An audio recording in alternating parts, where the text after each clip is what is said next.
राधा करावचित पल्लव वल्लरी के, राधा पदांक विलसन मधुर स्थली के, राधा यशो मुखरमत खगावली के,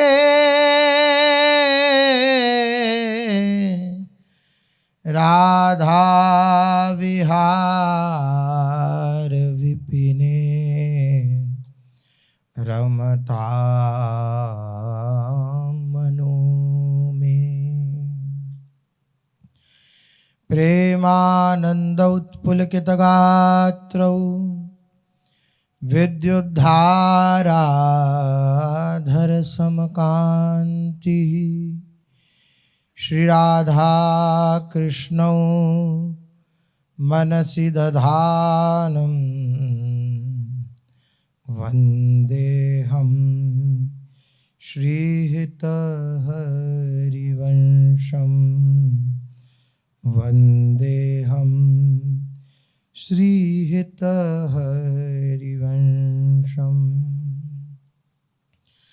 राधा राधा राधा राधा राधा राधा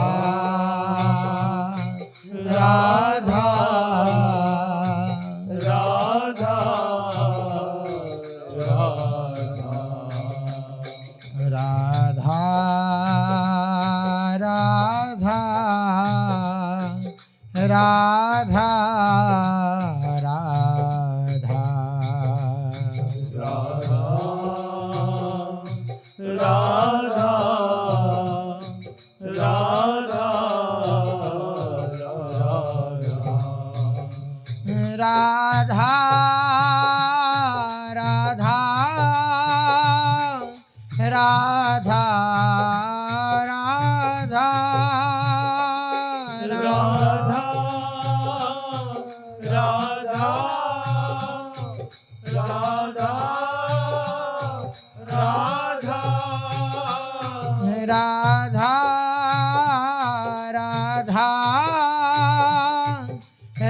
राधा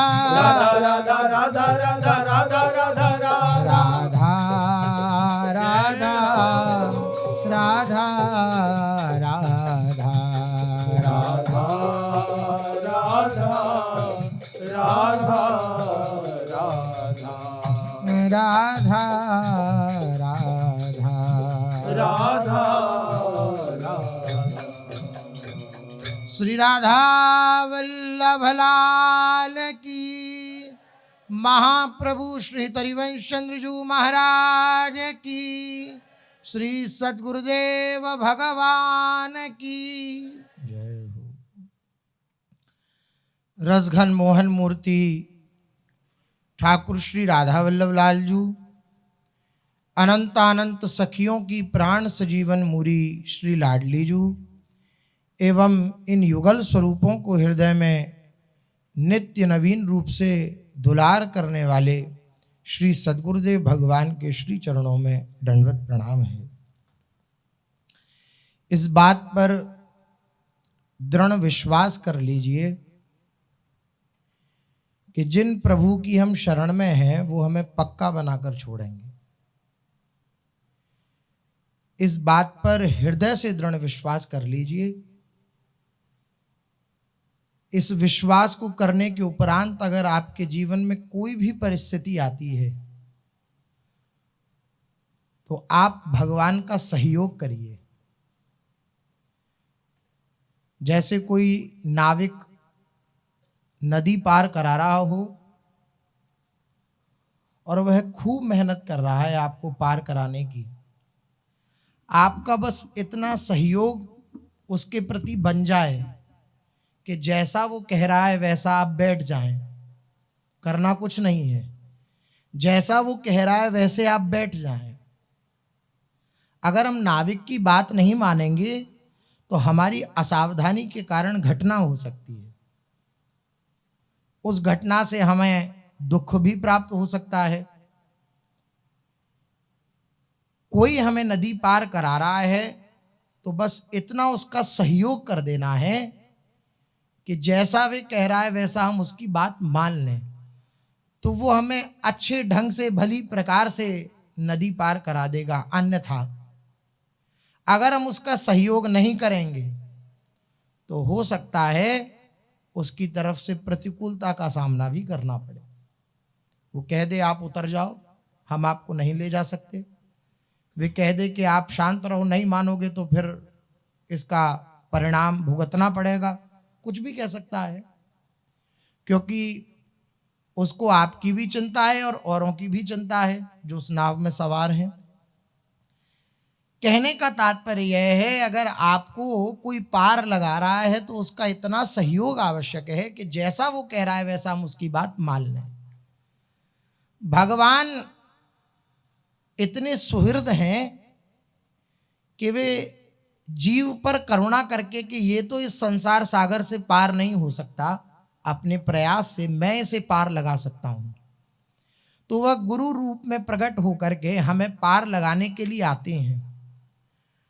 अब हम बस उन गुरु स्वरूपा प्रभु का, उन साक्षात श्री हरि का इतना सहयोग कर दें कि हम उनके हर विधान में अपनी रजामंदी लिख दें, हर विधान में।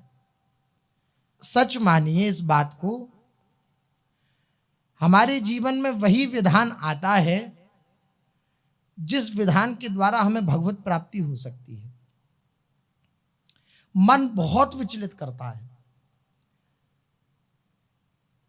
कोई जीवन में अगर प्रतिकूलता आ जाए तो मन तुरंत विचलित करता है। वो कहता है कि नहीं, ये परिस्थिति सुधरनी चाहिए। लेकिन आप ये बात महापुरुषों के वचनों के अनुसार हृदय में धारण करिए, उस परिस्थिति के सुधार में जो आपका लाभ नहीं हो सकता, जो परिस्थिति सामने है उस परिस्थिति में आपका वो लाभ हो जाएगा। इसका जब परिणाम निकलेगा तब आप विचार करेंगे कि अगर वह परिस्थिति सुधर गई होती तो मेरी ये स्थिति नहीं बनती। उस समय अगर प्रभु ने मेरी वह बात सुन ली होती, परिस्थिति सुधार की, तो मेरे अंदर ये विश्वास, मेरे अंदर ये निश्चिंतता, मेरे अंदर ये अभय स्थिति नहीं आ पाती। इसलिए परिस्थिति सुधार की बात मत करिए। बहुत आवश्यक बात है, ये जीवन में हमारे बहुत बड़ी त्रुटि है कि हम परिस्थिति सुधरवाना चाहते हैं, लेकिन हमारे कृपालु प्रभु, सुहृद प्रभु, उन्होंने अब ये निश्चय कर लिया है कि आपको पक्का बना के छोड़ेंगे।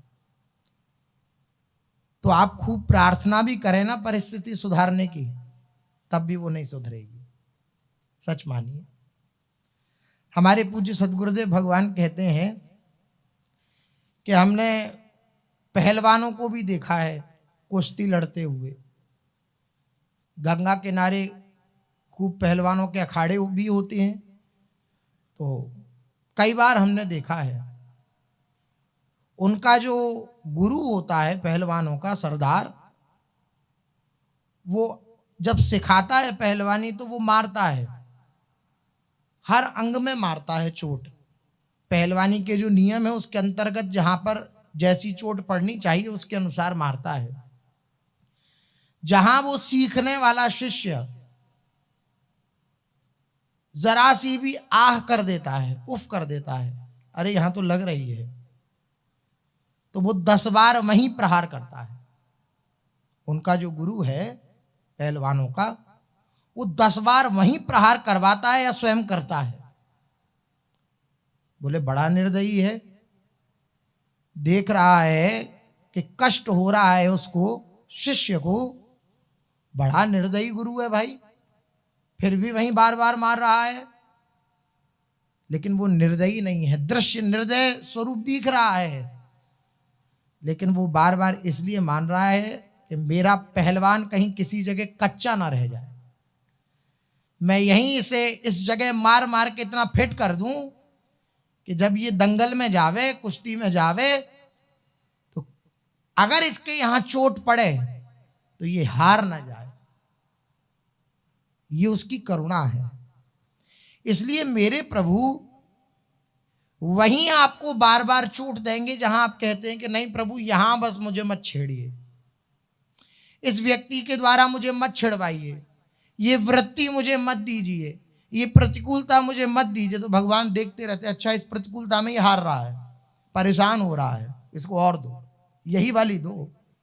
अमुक व्यक्ति के कहने से, अमुक व्यक्ति के कुछ करने से ये विचलित होता है, वही करवाओ, उस व्यक्ति को प्रेरित करो, वही करे ये जिसके द्वारा ये विचलित होता है।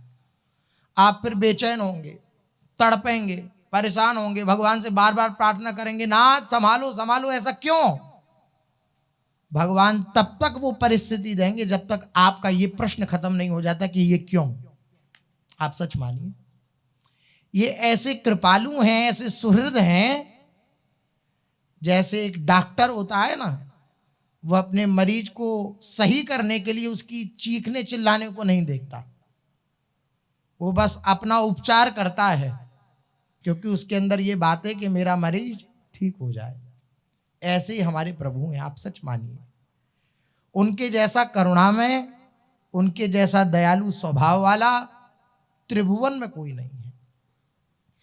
कोई परिस्थिति आपके जीवन में ऐसी है कि बार बार प्रार्थना करने पर भी वह नहीं हट रही है, तो आप निश्चिंत हो जाइए, मेरे वह परम दयालु प्रभु आपको उस जगह पक्का बनाना चाहते हैं, और वो पक्का बना के छोड़ेंगे। जब तक उस परिस्थिति को नहीं सुधारेंगे, जब तक आपका उस परिस्थिति के प्रति प्रश्न बंद नहीं हो जाएगा। ऐसा क्यों मेरे साथ ही, ऐसा क्यों? मैं तो किसी का कुछ नहीं बिगाड़ता, मैं तो किसी से कुछ नहीं कहता, मैं तो किसी से अपशब्द भी नहीं बोलता, मैं तो दैन्यता से अपने मार्ग पर चल रहा हूं, फिर भी मेरे को इतनी प्रतिकूलता क्यों मिल रही है? इसलिए मिल रही है क्योंकि तुम्हारे हृदय में प्रश्न है कि ये क्यों मिल रही है। जब तक ये प्रश्न समाप्त नहीं हो जाता, जब तक इस स्थिति में नहीं आया जाता कि जो ही प्यारो करे सोई मोहे भावे, तब तक वो गुरु रूपी पहलवान हमारे उस जगह चोट करते रहते हैं। हमारी अहंकार की अनेकों वृत्तियां हैं, उन अनेकों वृत्तियों को, प्रत्येक वृत्ति को वो हटाने का प्रयास करते रहते हैं, और वो सफल होते हैं क्योंकि वो सत्य संकल्प हैं।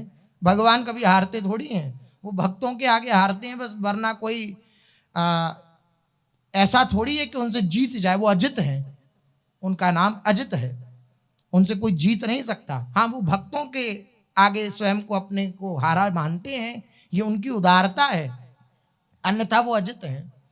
उन्होंने संकल्प कर लिया कि इसको पक्का बना के छोड़ूंगा, तो साम दाम दंड भेद से सीधे रास्ते लाऊं, नकली से बनाऊं असली, यही तो मेरे मन में ठनी भगत मेरे मुकुटमणि। भगवान का स्वभाव है। इस बात से आप अपने हृदय में निश्चिंत हो जाइए। ऐसी परिस्थिति में केवल सत्संग सहायक होता है। इसलिए बार बार आप लोगों से निवेदन करते हैं, अपने से भी निवेदन करते हैं साथ के साथ, क्योंकि वक्ता प्रथम श्रोता होता है।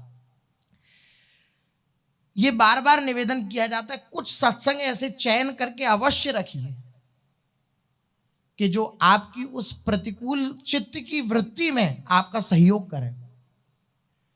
आपके जीवन में सारी गुरु आज्ञा पालन हो रही है लेकिन सत्संग नहीं है तो आगे बढ़ना मुश्किल हो जाएगा। भले ही गुरुजनों का, पूज्य सदगुरुदेव भगवान का आधे घंटे का सत्संग सुने, लेकिन अवश्य सुने, ध्यान पूर्वक सुने। कुछ सत्संग ऐसे चयन करके रखें कि ऐसी मेरी चित्त की स्थिति होगी तो ऐसे ये सुनाऊंगा मन को, तो आप बच सकते हैं। अन्यथा अगर सत्संग जीवन में नहीं होगा, सुलझन जीवन में नहीं होगी, तो व्यवहार की इतनी भूल भुलैया है कि उस व्यवहार की भूल भुलैया में फंसकर आप भगवान को बिल्कुल भूल जाएंगे, आप अपने लक्ष्य को बिल्कुल भूल जाएंगे। इसलिए कुछ विषय ऐसे हैं कि उन विषयों पर आपको अपने अंतःकरण में झांकना पड़ेगा और उसका समाधान करना पड़ेगा। इसलिए प्रायः इस बात पर चर्चा होती है कि उनके प्रत्येक विधान को मंगल स्वरूप देखिए। आप नहीं देखेंगे तो परेशान हो जाएंगे, चिंतित हो जाएंगे। नहीं नहीं, डट के चलना है। अपने प्यारे की तरफ मुस्कुरा कर देखकर या क्रोध से देखकर, कैसे भी चलना है, इनके मार्ग पर ही चलना है। आज गुरुजन हमसे सेवा ले रहे हैं तो हमारे हृदय में ये बात होती है कि गुरुजनों की कितनी कृपा, वो हमारे प्राणनाथ हैं। कल को वो आज्ञा कर दें कि नहीं तुम हमारी कोई भी सेवा नहीं करोगे, तो क्या कोई और प्राणनाथ बन जाएगा हमारा? नहीं। आप हमें नजदीक रखो या हमें दूर कर दो, अब हमारा आपके सिवा जीवन में कोई नहीं है। ऐसे उपासक के हाथ में भगवान बिक जाते हैं, आप सच मानिए। नजदीक रखोगे तो आप हमारे गुरुदेव, तो आप हमारे इष्ट, और आप हमें दुत्कार दोगे, फटकार दोगे, डांट दोगे तो आप हमारे कुछ नहीं, फिर हमारा संसार। तो ये बहुत ही निकृष्ट बात है। इस विषय पर बोलने पर एक ही श्लोक स्मरण में आता है, महाप्रभु श्री चैतन्य देव जी का शिक्षाष्टक का श्लोक है। वे एक श्लोक में कह रहे हैं, बड़ी अद्भुत बात कही है, धारण करने वाली बात कही है। इसे कहते हैं एकाकी प्रेम। आप हमसे प्यार करो या ना करो, ये आपकी स्वतंत्रता है। आप स्वतंत्र हो, परम स्वतंत्र, ना सिर पर कोई, लेकिन मेरा आपके सिवा कोई नहीं है। ये बात आश्लिष्यवा पादरतां पिनष्टुमां अदर्शनान् मर्महतां करोतु वा यथा तथाव विदधातु लंपटो मत प्राणनाथेस्तु स एव नापरः। और कोई नहीं आपके सिवा मेरा प्राणनाथ, आप मेरे प्राणनाथ हो।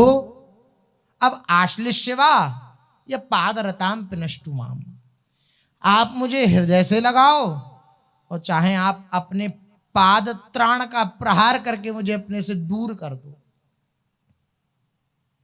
ये दूर करने में मन विचलित हो जाता है। क्या जीवन, कई बार मन भागवतिक शब्दों की आड़ लेकर के अपने को दगा दे देता है। हमारा किस काम का जीवन, जब हम अपने गुरुदेव की सेवा के कार्य ही नहीं आ रहे, तो हम हैं ही नहीं इस योग्य के हम इस मार्ग पर चल पाए।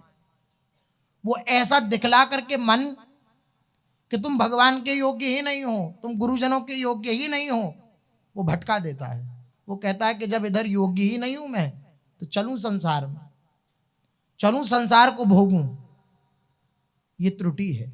नहीं नहीं, मैं योग्य हूं या अयोग्य हूं, मैं उनका हूं। मेरे से खूब सेवा बन रही है उनके कृपा प्रसाद से, तो मैं उनका हूं।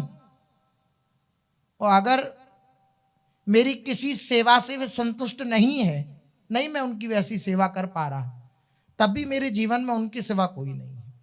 मैं रोऊंगा, गिड़गिड़ाऊंगा, चिल्लाऊंगा, चीखूंगा, लेकिन उनसे यही कहूंगा कि जैसा भी हूं आपका हूं, आप मुझे स्वीकार कर लीजिए। मैं आपके योग्य नहीं हूं, ये मैं जानता हूं, लेकिन आपके सिवा मेरा कोई नहीं है। आपका कोई और होगा ना, तो आप इस बात को कह ही नहीं पाएंगे। आप इस बात को हृदय से कह ही नहीं पाएंगे गुरुजनों से या इष्ट से। दो नहीं है, दो ही कहे ना अनन्यता। आप कह ही नहीं पाएंगे इस बात को। इसलिए कहा जाता है बार बार कि कोई ऐसा आश्रय मत छोड़िए अपने जीवन में कि मन जब विचलित करे तो हम उस आश्रय की तरफ दौड़ पड़े। न मत छोड़िए। ना हमारा कोई संबंधी है, ना हमारा कोई किसी प्रकार का व्यवस्था है, ना हमें अपने ऊपर विश्वास है कि मैं एकांत रह करके अपने जीवन को संभाल पाऊंगा। ना मुझे अपने ऊपर विश्वास है, ना किसी और के ऊपर विश्वास है। मुझे अपने प्रभु के ऊपर विश्वास है। वो जैसे मुझे चलाना चाहेंगे मैं वैसे ही चल पाऊंगा, अन्यथा नहीं चल सकता। एक कदम आगे नहीं बढ़ सकता मैं प्रभु की इच्छा के बिना, प्रभु की कृपा के बिना। मैं आपके योग्य हूं तो आपने बनाया ही है अपने योग्य। आपकी जय जयकार। मैं आपके अयोग्य हूं तब भी नाथ आप मेरा त्याग मत करिएगा। अवगुण भरा हृदय है, इसे कैसे मैं दिखाऊं। अवगुण भरा हृदय। फिर इसी पद में कह रहे हैं एक जगह, ठुकराओ ना मुझे अब तेरे चरणों में सिर नवाऊं। ठुकराओ ना मुझे। मैं जानता हूं कि मैं आपके योग्य नहीं हूं, लेकिन फिर भी सुना है संतों से कि आप अयोग्यों को भी स्वीकार कर लेते हो। अधम उदाहरण व्यास सुत, यह सुन के हर्षंत। मैंने सुना है कि हरिवंश चंद्र जी अधम उदाहरण है। मैं इस बात से हर्षित हूं, उत्साहित हूं। योग्यों को तो हर कोई अपना लेता है, लेकिन अयोग्यों को स्वीकार करे तो महानता है। योग्यों को तो संसार अपनाने के लिए राजी है।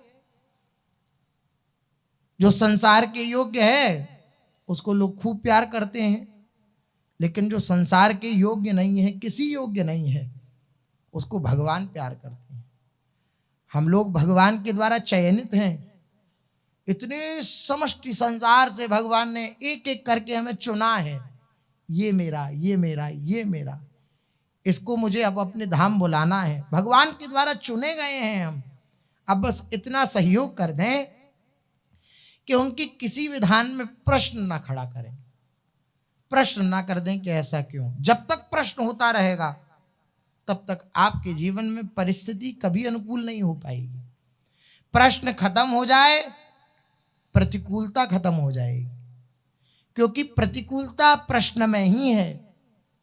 आप ध्यान से देखिए, कोई परिस्थिति आती है जब आपके हृदय में उसके प्रति घृणा भाव, ईर्ष्या भाव या प्रश्नवाचक चिन्ह होता है, तभी तो आपका हृदय जलाता है आपको। अन्यथा आप उसे स्वीकार कर लें तो आपका हृदय आपको जला पाएगा? नहीं जला पाएगा। जैसे प्यारी की राजी। लेकिन ये एक दिन में होने वाली बात नहीं है। आप सुबह संभालेंगे मन को, घंटा 2 घंटे बाद फिर उसी वृत्ति में आपको परेशान किया जाएगा, उसी कृपालु प्रभु के द्वारा। उन्हीं परम कृपालु प्रभु के द्वारा, उसी वृत्ति के द्वारा आपको परेशान किया जाएगा घंटा 2 घंटे बाद ही। फिर सुनिए सत्संग, फिर करिए प्रार्थना, नाथ संभालिए, ऐसा क्यों। धीरे धीरे धीरे धीरे प्रभु बार बार वही परिस्थिति देंगे। धीरे धीरे आप शिथिल पड़ जाएंगे। अब आपकी जैसी राजी हो वैसा करिए। भगवान यही सुनना चाहते हैं। आपकी जैसी मर्जी हो अब वही करिए प्रभु। अब मैं थक गया, आपसे प्रार्थना करते करते भी थक गया, अब मेरे बस की नहीं है। भगवान कहेंगे हाँ अब हम संभाल लेंगे, अब तुम चिंता मत करो। और आप देखें वे परिस्थिति संभल जाएगी। लोग भले ही ये कहें ऐसा है अमुक, लेकिन आपका हृदय आनंद से उत्साहित रहेगा। देख लीजिएगा, किसी भी परिस्थिति के प्रति आप प्रश्न मत करिए। पूज्य सदगुरुदेव भगवान अभी जब आए तब महाराज जी ने एक बड़ी सुंदर बात कही।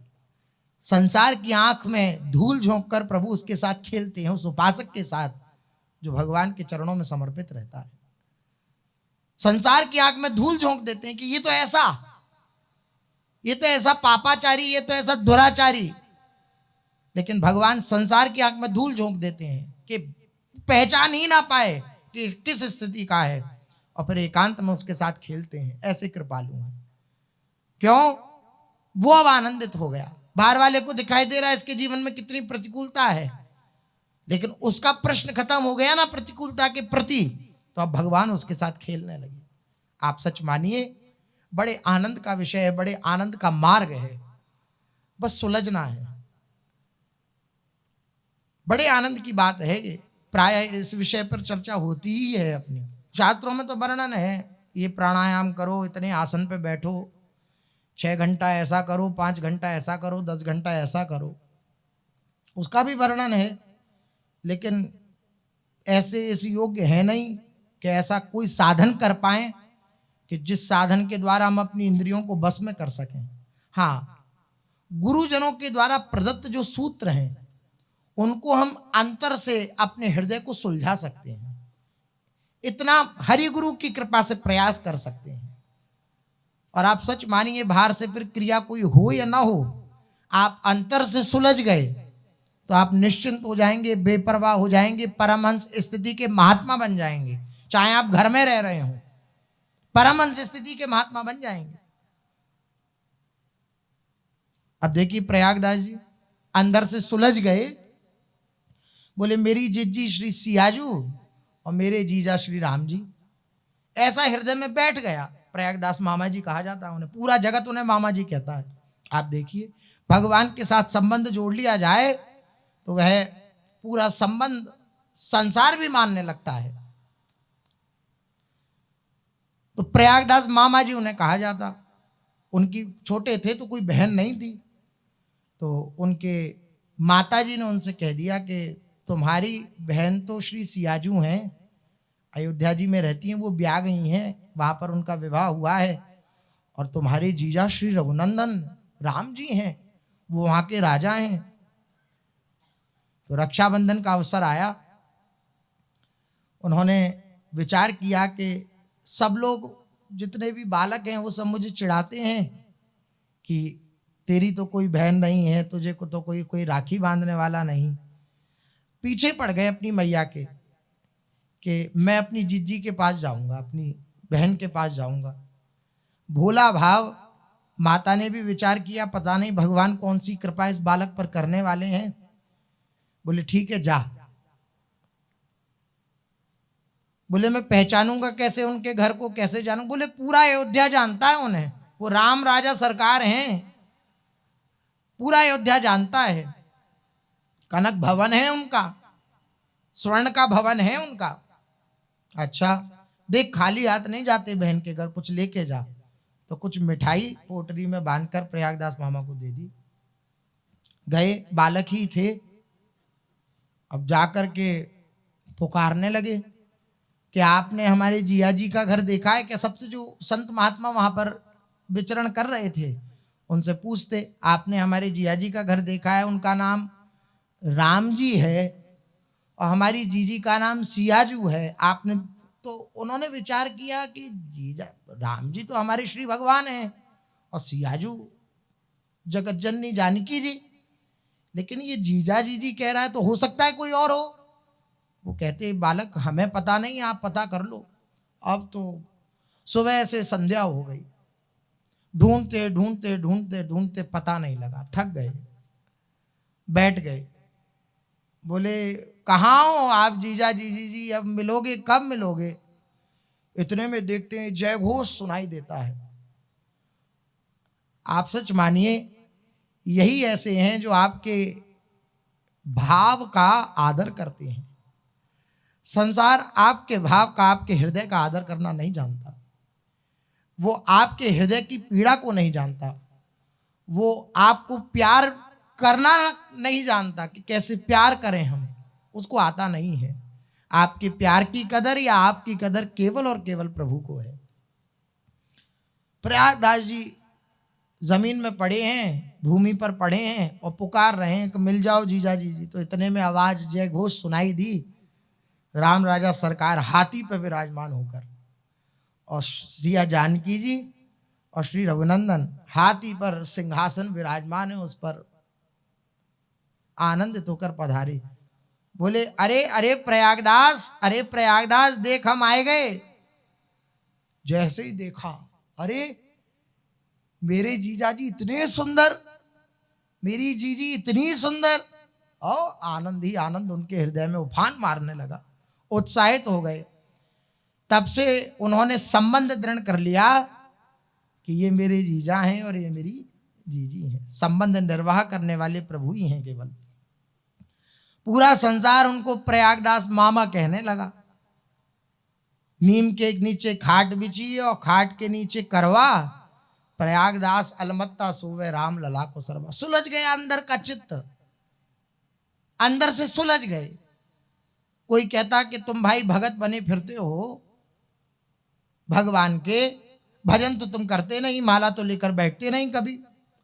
अरे बोले माला करें वो जिनके भाग्य में ऐसे जीजा और जीजी ना हो।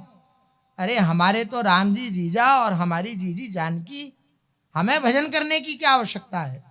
ये बेपरवाही, निश्चिंतता, आनंद ही आनंद।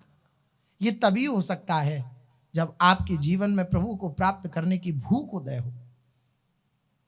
हमारे जीवन में प्यार करने वाले या प्यार के प्रति हम बहुतों से आशा लिए बैठे हैं, ये भी हमें प्यार करे, ये भी हमें प्यार करे, तो प्रभु के प्यार का अनुभव नहीं होता। आपकी सब तरफ से आशा मिट जाए, दूर हो जाए, तो आपको प्रभु के प्यार का अनुभव होने लगेगा। एक एक प्रतिकूल परिस्थिति में, जैसे एक चातक को मेघ के द्वारा अगर पत्थर भी वर्षण होने लगे तो उसको यही लगता है कि मेरे प्रीतम का ये प्यार है। ऐसा ही अनुभव एक उपासक को होता है प्रत्येक प्रतिकूलता में। जब सुलझ जाता है ना चित्त, जब जान जाता है रहस्य कि मेरे प्रभु के द्वारा भेजा हुआ ये विधान है, तो वो उस प्रतिकूलता में भी उनके प्यार का अनुभव करता है। वो प्रश्न नहीं करता फिर कि ऐसा क्यों, नहीं मैं आपका हूं, अब जी देकर जी के सुख दुख की चर्चा किसमुख कही है। या तो आपने हृदय दिया नहीं, और अगर हृदय दे दिया तो हमारा अधिकार नहीं बनता कि इस हृदय की कोई बात हम हृदय ईश्वर से कहें। नहीं, वो जान रहे हैं, वो इस हृदय के ईश्वर हैं, वो जान रहे हैं हमारे हृदय पर क्या बीत रहा है, उन्हीं के द्वारा दिया हुआ है, वो संभाल लेंगे, वो आनंदित कर देंगे आपको। समय लग सकता है, हमारे समर्पण में कमी होने के कारण समय लग सकता है, लेकिन निराश मत होइएगा, हताश मत होइएगा, खिन्न मत होइएगा, परेशान मत होइएगा, बेचैन मत होइएगा। डटकर इसी मार्ग पर चलते रहिएगा। आगे देखिएगा ऐसा प्रकाश पुंज है कि जन्म जन्मांतर का अंधकार नष्ट हो जाएगा। ऐसा प्रकाश पुंज विराजमान है, जन्म जन्मांतर का अंधकार नष्ट हो जाएगा। थोड़ा सा धैर्य, थोड़ा सा धैर्य धारण करने की आवश्यकता है। विचलित मत होइए। मन बार बार आपको विचलित करेगा, उद्वेगित करेगा, उसको समझाइए, उसको सत्संग दीजिए गुरुजनों का कि तुझे विचलित नहीं होना। आगे देख प्रभु खड़े हैं, बाहां हाथ पसारे, बाहां फैलाए। ये महापुरुषों की जो बात है ये कपोल कल्पित नहीं है। कोई ऐसा नहीं कि आपको बहकाने के लिए वह अच्छी अच्छी सुंदर शब्दों की रचना करके आपको बहका रहे हों। नहीं नहीं, अगर महापुरुषों ने कहा कि वे बाहां फैलाए खड़े हैं आपके स्वागत के लिए, तो वो खड़े हैं, वो देख रहे हैं महापुरुष जन के वे खड़े हैं। आप बस उनकी बात पर विश्वास करके बढ़ते चलिए, बढ़ते चलिए।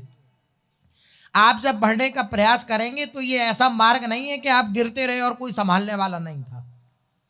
नहीं, आप गिरोगे तो चारों तरफ संत, सदगुरुदेव, आचार्य, अनेक रसिक जन, स्वयं प्रियालाल आपको संभालने के लिए तैयार खड़े हैं। बस आप चलने के लिए राजी रहिए। आप किसी और को अपना मत मानने का प्रयास करिए, आप किसी और से प्यार मत करिए, किसी और से लगाव मत करिए। तो ये तैयार हैं आपको प्यार देने के लिए। ये प्यार के समुद्र हैं, ये प्यार के सागर हैं। इनसे ही हमारी तृप्ति हो सकती है, क्योंकि हमें भी अथाह प्यार चाहिए, और अथाह प्यार संसार में है नहीं। प्रेम नाम की वस्तु ही नहीं संसार में। स्वार्थ की सिद्धि के लिए हम एक दूसरे से प्रेम का नाटक कर सकते हैं, लेकिन प्रेम, निस्वार्थ प्रेम, इसकी पहली बात तो कोई परिभाषा ही नहीं जानता। अगर जानता भी है तो उसके पास वह सामग्री ही नहीं है कि वे प्रेम दे सके। प्रेम के समुद्र प्रभु ही हैं, वही आपके हृदय को तृप्त कर देंगे, आनंदित कर देंगे, उत्साहित कर देंगे, निश्चिंत कर देंगे, बेपरवाह कर देंगे। बस हारिएगा नहीं। ये हम अपने से भी कह रहे हैं और आप सबसे भी निवेदन कर रहे हैं, हारिएगा नहीं। हार जाएंगे तो मन इतना बेईमान है कि वो विषयों में ले जाएगा। हारने पर भी इन्हीं की तरफ देखिएगा,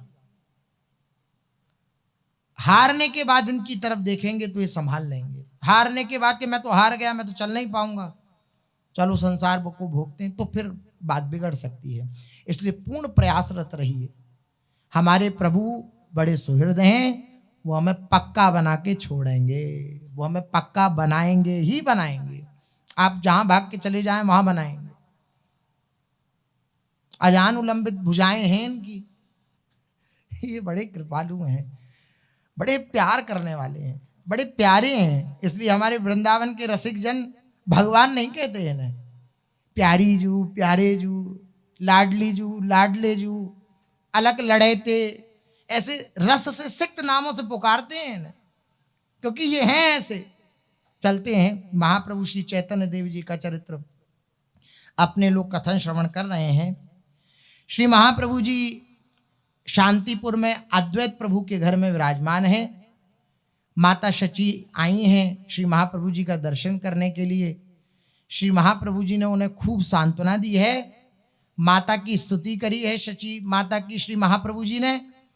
और उसके पश्चात माता शची श्री महाप्रभु जी को केवल अपना पुत्र स्वरूप नहीं देख रही हैं, वो साक्षात भगवत स्वरूप अपने पुत्र को देख रही हैं कि तुम अब केवल मेरे पुत्र ही नहीं हो, तुम जगत वल्लभ हो, सारा जगत तुमसे प्यार करता है और तुम ही जिस प्रकार से जैसा जब जो करना चाहते हो वैसा करने के लिए स्वतंत्र हो, तुम्हारी जय जयकार हो। इस प्रकार से भगवत भाव से युक्त होकर माता ने श्रीमन महाप्रभु को देखा। फिर अद्वैत प्रभु शची माता का हाथ पकड़ के अंतःपुर में ले गए। आज श्रीमन महाप्रभु जननी के हाथ से भिक्षा करेंगे, माता शची बनावेंगी और श्रीमन महाप्रभु आरोगेंगे। इसके लिए शांतिपुर नाथ ने उनकी अनुमति ले ली है, अर्थात महाप्रभु जी की। शची माता को देखकर सीता ठकुरानी का हृदय एक बारगी करुणा रस में डूब गया। वे ढा मारकर रोने लगी, किंतु फिर शीघ्र ही प्रभु की भिक्षा का ध्यान आने पर अपने कलेजे को थामकर शची माता को स्नान करवाकर पाक गृह में ले गईं। ये शिक्षा मिलती है कि अगर हम रसोई में जा रहे हैं अपने ग्रह की, तो बिना स्नान किए ना जामे, बिना स्नान किए रसोई में प्रवेश नहीं करना चाहिए। आजकल तो बड़ी विचित्र लीला बन गई है, झूठे बर्तन छोड़ दिए जाते हैं रसोई में। रात को खाया पिया, झूठे बर्तन छोड़ दिए, बोले सुबह धोवेंगे। झूठी ना छोड़ना रसोई, सुबह पवित्र रसोई मिलनी चाहिए, बिना नहाए प्रवेश ना करना। ये नियमावली, क्योंकि अब खासकर उन लोगों को तो अब बहुत ही ध्यान देना चाहिए जिनके ग्रह में श्री ठाकुर जी की सेवा विराजमान है, उनको तो बहुत ध्यान देना चाहिए, विशेष ध्यान देना चाहिए। किसी प्रकार से कोई झूठे पात्र अंदर ना जाने पावे रसोई में।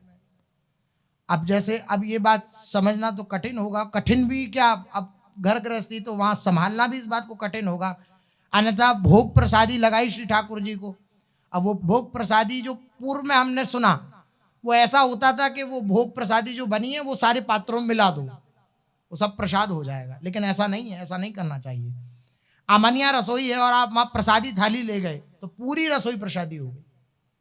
इस बात पर विचार करना चाहिए। जो ठाकुर सेवा करते, युगल सरकार की सेवा विराजमान की है जिन्होंने, उनको तो विशेष ध्यान देना चाहिए इस विषय पर। बिना नहाए प्रवेश न करना, प्रसादी अमनिया का ध्यान रखना। अब मान लो आपने वे प्रसादी वस्तु सब जगह अंदर रसोई गृह में पहुंचा दी, तो सारी वस्तु प्रसादी हो गई और आपको फिर अमनिया बनाना है राजभोग आदि का या शयन का, तो फिर कैसे? तो इस बात पर विचार करना चाहिए। प्रसादी अमनिया के विषय में वो अष्टयाम सेवा पद्धति एक ग्रंथ है, राधा केली कुंज से प्रकाशित एक वाणी, उसमें वर्णन बहुत सा दिया गया है। इस बात का विशेष ध्यान रखना चाहिए, बिना नहाए रसोई में प्रवेश न हो। अब यद्यपि श्री महाप्रभु जी की माता जी श्री शची माता स्नान करके ही आई होंगी, लेकिन फिर भी अब महाप्रभु जी के लिए बनाना है, श्री ठाकुर जी को भी आरोगेंगे, फिर श्रीमन महाप्रभु आरोगेंगे, तो स्नान करके रसोई गृह में प्रवेश, ऐसा नियमावली। श्री अद्वैत प्रभु के घर में साक्षात लक्ष्मी का भंडार है। योग माया रूपी सीता ठकुरानी ने क्षण भर में श्री गौर हरि के भोग की सब सामग्री जुटा दी। शची माता श्री गौरांग देव का स्मरण करती हुई पाक बनाने लगी। स्नेहमयी पूज्य माता जी ने न जाने कितने प्रकार के शाक और पाक बनाए हैं, जिनमें बहुतों का तो नाम भी पता नहीं है, इतनी सामग्री बनाई गई है। माता जी जानती हैं कि उनके लाला को शाक बड़े प्रिय हैं, अतः 20 प्रकार के शाक बनाए हैं। एक एक व्यंजन को 10-10, 20-20 तरह से बनाया गया है। भोग की सब तैयारी होने पर श्री तुलसी जी की मंजरी छोड़कर और पंक्तिबद्ध उन्हें सजाया गया और श्री ठाकुर जी को भोग लगाया गया। जिनकी परंपरा में है तुलसी जी विराजमान करना, भोग में उनको करनी चाहिए। अपने निकुंज की परंपरा में तुलसी जी भोग में विराजमान नहीं की जाती। तुलसी जी श्री प्रियाजू की निज दासी हैं, सहचरी हैं। श्री अंग में धारण, श्रृंगार में धारण किया जा सकता है श्री तुलसी जी को, या श्री चरणों में धारण किया जा सकता है, लेकिन भोग में नहीं पधराया जाता। अपने अपने आचार्य परंपरा के अनुसार जैसी पद्धति हो उसके अनुसार चलना चाहिए। भोग लगाया गया, फिर पंक्तिबद्ध श्रीमन महाप्रभु जी के आगे सब भोग को सुंदर सजाया गया। श्री गौरांग महाप्रभु का जो आसन था उसके समक्ष ये सब सामग्री जब सजाई गई, फिर श्री महाप्रभु जी के आगमन का इंतजार होने लगा। श्री अद्वैत प्रभु श्री गौर हरि को स्वयं भोग ग्रह में लेकर पधारे। शची नंदन के साथ उनके सब पार्षद भी हैं श्रीमन महाप्रभु के साथ। माता जी के हस्तकमल से तैयार किए हुए सब प्रसाद का दर्शन करके आपने दंडवत प्रणाम करके मुस्कुराते हुए कहा, इस प्रसाद का भोजन तो दूर रहा, जो इसका दर्शन भी कर लेता है उसका भवबंधन छूट जाता है। श्रीमन महाप्रभु बोले कि आरोग्य ने तो बात दूसरी रही, इस प्रसाद का जो दर्शन कर लेता है उसका भवबंधन छूट जाता है। इस प्रसाद की सुगंधि से श्री कृष्ण में भक्ति होती है। निश्चय होता है कि श्री कृष्णचंद्र ने अपने पार्षदों सहित बड़े प्रेम से इसको भोग लगाया है, ऐसा दर्शन में प्रतीत हो रहा है। यह कहकर श्री गौर हरि भगवत प्रसाद की परिक्रमा करके दिव्यासन पर विराजमान होकर भोग लगाने लगे। देखिए प्रसाद की कैसी महिमा है। परिक्रमा करी प्रसाद की, दंडवत प्रणाम किया, प्रसाद की महिमा का गायन किया, तब प्रसाद को पाने के लिए बैठे। प्रसाद साक्षात श्री हरि है। अगर हमें श्री राधा वल्लभ लाल का प्रसाद प्राप्त हुआ तो साक्षात श्री राधा वल्लभ लाल जी हमें प्राप्त हुए हैं। उन्होंने हमारा पर्सनल स्मरण किया है। कभी प्रसाद प्राप्त हो जाए तो ऐसा विचार करिए, ऐसा मत विचार करिएगा कि इस व्यक्ति ने दिया मुझे, नहीं, ऐसा विचार करिए साक्षात श्री राधा वल्लभ लाल ने मेरा स्मरण करके मेरे पास ये प्रसाद भेजा है। वो मुझसे कितना प्यार करता, आप देखिए प्रसाद पाने में आनंद होगा। तो राधा वल्लभ लाल जी का प्रसाद, कभी बिहारी जी का, कभी राधा रमन जी का प्रसाद आपके समक्ष आवे, या और भी भगवत स्वरूपों का आपके समक्ष प्रसाद आवे, तो उसको ये मानिए कि साक्षात उनकी कृपा हम पर हुई है, वे स्वयं ही प्रसाद स्वरूप में आए हैं। दंडवत प्रणाम किया प्रसाद को, प्रसाद की स्तुति करी, प्रसाद की परिक्रमा करी, और फिर पाने के लिए श्री महाप्रभु जी बैठे। सब भक्त वृंद दर्शन करने लगे। आज कोई भक्त साथ में प्रसाद पाने नहीं बैठा, कारण कि माता जी ने आज पुत्र का नारायण रूप देखा है और नारायण रूप में उन्हें भोजन करा रही हैं। कोई अपना पुत्र समझकर नहीं करा रहे, नारायण स्वरूप मान करके करा रही हैं। यह भी इच्छा में प्रभु की इच्छा है। श्री वैकुंठनाथ भोजन कर रहे हैं और भाग्यवती शची माता प्रेम से दर्शन कर रही हैं श्रीमन महाप्रभु का। श्रीमन महाप्रभु जननी के श्री कर कमलों से बनाए हुए शाकों की प्रशंसा करते हुए कहते हैं, भक्तों, ये जो अच्युत नाम का शाक है, इसके पाने से श्री कृष्ण में अनुराग होता है।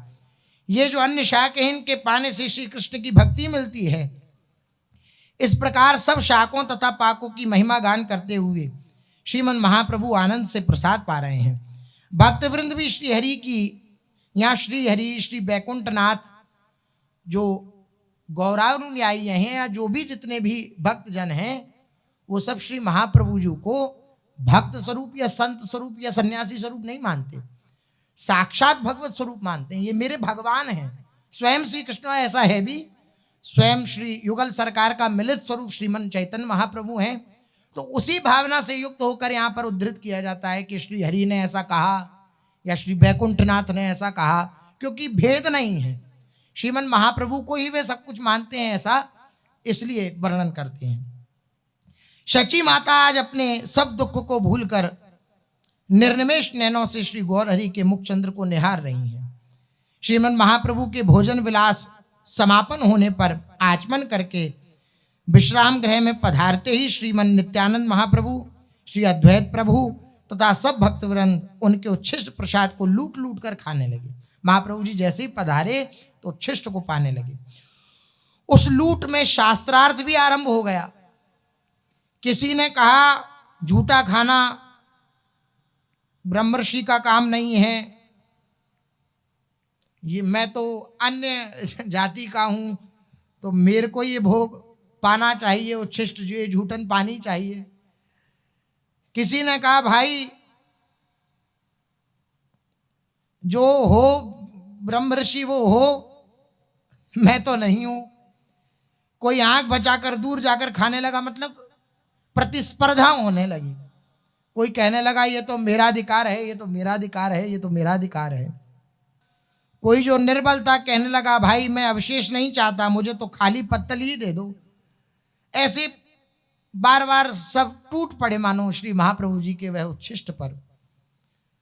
कोई बोला पत्तल तो सदा मैं उठाता हूं, आज जो तुम लोग ले रहे हो ये केवल तुम्हारी बरजोरी है। मैं तो सदा से श्री महाप्रभु जी का उच्छिष्ट लेता हूं, लेकिन आज तुम्हारी बरजोरी है कि तुम ये जबरदस्ती कर रहे हो। भाव यह है कि आज सब अपने अपने आश्रम और धर्मों को भूलकर, वर्ण और आश्रमों को भूल करके श्री महाप्रभु जी के प्रसाद के लिए व्यग्र हो रहे हैं, क्योंकि यह महाप्रसाद बड़े भाग्य से मिलता है। श्री अद्वैत भवन में आनंद की लहरें उठ रही हैं। भक्तवृंद श्रीमन महाप्रभु के अधरामृत प्रसाद को पाकर परमानंद मान रहे हैं। श्री वृंदावन दास ठाकुर का कथन है कि जो सज्जन इस आनंदमय संवाद का पठन या श्रवण करेंगे उनका अविद्या बंधन कट जाएगा तथा उन्हें अश्वमेव प्रभु का प्रेम भक्ति धन लाभ होगा, अर्थात प्रेम भक्ति उन्हें प्राप्त होगी जो इस प्रसंग का कथन या श्रवण करेंगे। श्री भगवान की लीला कथा श्रवण कीर्तन करते करते प्रेम भक्ति का उदय हो जाता है, उसी से जीव का उद्धार होता है। सबसे उत्तम यही एक साधन है भगवान की लीला कथा श्रवण करना, भगवान के भक्तों की लीला कथा श्रवण करना। इससे श्री भगवान भक्त के वश में हो जाते हैं। सब महात्मा तथा शास्त्र यही पुकार पुकार कर कह रहे हैं। श्रीमन महाप्रभु भोजन विलास पूर्ण करके भक्तों सहित विश्राम गृह में विराजे हैं। उनमें मुरारी गुप्त भी हैं। ये श्री रामचंद्र के उपासक हैं। इन्होंने श्री रामचंद्राष्टक भी लिखा है। यह बात श्री गौर हरि के कानों तक भी पहुंच चुकी है। मुरारी गुप्त को सामने बैठे देखकर श्री गौर हरि को उसका ध्यान आ गया और आप उनकी प्रेम भरी दृष्टि से निहारते हुए बोले, मुरारी हमने सुना है कि तुमने श्री रामाष्टक लिखा है, तनिक हमें भी सुनाओ। तो मुरारी गुप्त हाथ जोड़कर प्रेमाश्रु विमोचन करते हुए संस्कृत बद्ध श्री रामचंद्राष्टक सुनाकर श्रीमन महाप्रभु के चरणों में लिपट गए। अष्टक सुनाया जो उन्होंने रचा और लिपट गए श्री महाप्रभु जी के चरणों में। अष्टक के प्रत्येक श्लोक के शेष चरण में रामम जगत त्रय गुरुम सततम भजामी, ये उद्धृत था।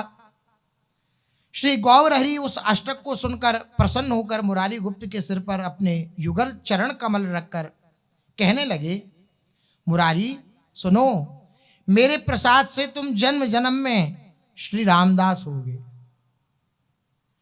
मेरे प्रसाद से, मेरी कृपा से तुम जन्म जन्म में श्री रामदास होगे, अर्थात राम जी में तुम्हारा प्रेम होगा।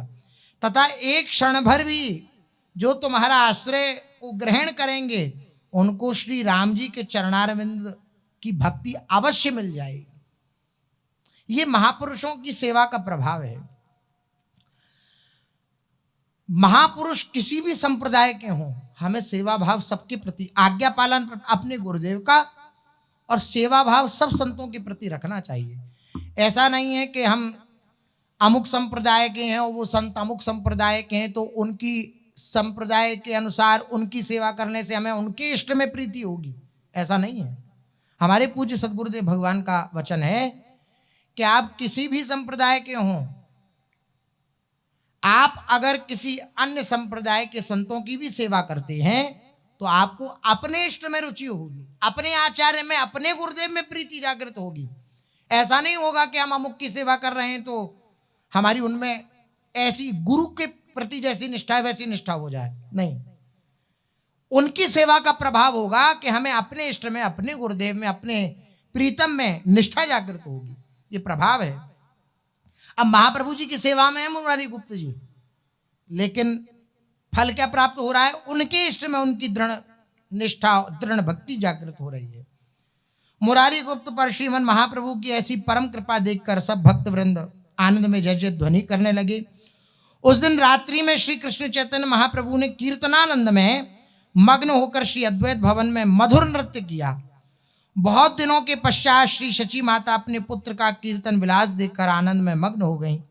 श्री गौरहरि प्रेमावेश में नृत्य करते करते जब पछाड़ खाकर गिर पड़ते तब माता जी नेत्र बंद करके गोविंद गोविंद गोविंद ऐसा उच्चारण करने लगती।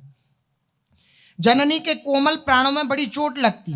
वे रोते रोते श्री नित्यानंद प्रभु का नाम लेकर जोर से कहती, अरे निताई निताई, जाओ जाओ निमाई को पकड़ो, मेरे बच्चे के शरीर में कहीं किसी प्रकार का कोई कष्ट ना हो जाए। ऐसा श्रीमन महाप्रभु जी की माता जी श्री शची माता जी कहती हैं। शांतिपुर में अद्वैत भवन में श्रीमन महाप्रभु 6 दिन रहे। इन 6 दिनों में श्री गौरहरि ने माता जी के हाथ से ही भिक्षा ग्रहण करी। श्री गौरहरि के शुभागमन के उपलक्ष्य में श्री अद्वैत प्रभु के घर नित्य ही महोत्सव होते रहते। उन दिनों में नित्य सहस्त्रों भगवत भक्तों ने आपके यहाँ प्रसाद पाया। अद्वैत भवन में श्रीमन महाप्रभु ने उन लोगों को अपूर्व रस का वितरण किया। एक दिन कृपा नदी श्रीमन महाप्रभु श्री अद्वैत भवन में भक्तों सहित विराजमान थे। उसी समय एक नवद्वीप वासी ब्राह्मण जिसके कुबुद्धिवश श्रीवास पंडित की जोड़ी पर चंडी पूजन की सामग्री रखकर उनकी निंदा करवानी चाहिए थी, पूर्व में जिन्होंने चरित्र सुना है वे जानते हैं, और जिसके कारण उसके सारे शरीर में गलित कुष्ठ हो गया था, तड़पता हुआ श्रीमन महाप्रभु के सामने त्राही त्राही करता हुआ श्री महाप्रभु के सामने आकर गिरा। इसका नाम चापाल गोपाल है। श्रीमन महाप्रभु के सन्यास लेने के पश्चात इसको अपने अशुभ कर्मों पर पड़ा भारी दुख हुआ और ये प्रभु की खोज में नीलांचल, काशी प्रभृति अनेक स्थानों में घूम आया, परंतु दुर्भाग्यवश इसको श्री गौरहरि कहीं दर्शन में नहीं आए। आज इसने सुना कि महाप्रभु जी शांतिपुर पधारे हैं, तो ये सुनकर वे कुष्ठी ब्राह्मण दौड़ा चला आया और गौरहरि के चरणारविंद में गिरकर आर्तवाणी में कहने लगा, हे भगवान, संसार के उद्धार के लिए आपने इस पृथ्वी पर अवतार लिया, पराया दुख देखकर आप व्याकुल हो जाते हैं, इसी से मैं आपकी शरण में आया हूँ। हे दीन बंधो, इस कुष्ठ रोग की अग्नि में मैं जल रहा हूँ, इससे किस प्रकार मुझे छुटकारा मिलेगा, ये कृपा करके आप बतलाइए। शिक्षा गुरु श्री गौरहरि लोक शिक्षा के लिए ही नदिया में अवतीर्ण हुए हैं। यह भयंकर रोग से दुखी सब लोगों की आंखों में निंदनीय हो गया है। ये वैष्णव निंदा के महापाप का फल है, भक्तों की निंदा का ऐसा फल है। जो भक्तों की निंदा करके भी अभी सकुशल है, उसको भगवान इसलिए किसी प्रकार का कोई दंड नहीं दे रहे कि भगवान उसको ऐसी ऊंचाई पर ले जाना चाहते हैं कि जब वहां से पटका जाए तो फिर किसी प्रकार की कोई क्षमता ही ना बचे जीवन में। इसलिए भगवान, कई बार ऐसा हो जाता है कि हम देखते हैं कि ये शास्त्र विरुद्ध, गुरुजनों के विरुद्ध आचरण कर रहा है, फिर भी सुखी है, फिर भी हंस बोल रहा है, फिर भी आनंदित है। कई बार संशय होने लगता है कि कहीं मैं तो गलत नहीं हूं, ये सही चल रहा है शायद, लेकिन ऐसा है नहीं। भगवान उसके अहंकार को इतना बढ़ा देते हैं, इतना बढ़ा देते हैं कि जब उसका अहंकार चकनाचूर होता है ना, चोट पड़ती है, तो वो किसी काम का नहीं रह जाता। ऐसी स्थिति इसकी हुई। भक्तापराध के कारण, वैष्णव अपराध के कारण गलित कुष्ठ हो गया पूरे शरीर में। अब फिर श्री महाप्रभु जी ने क्या लीला करी, कैसे इस गलित कुष्ठ को हटाया, तो शेष चर्चा आगे। श्री राधा वल्लभ लाल की।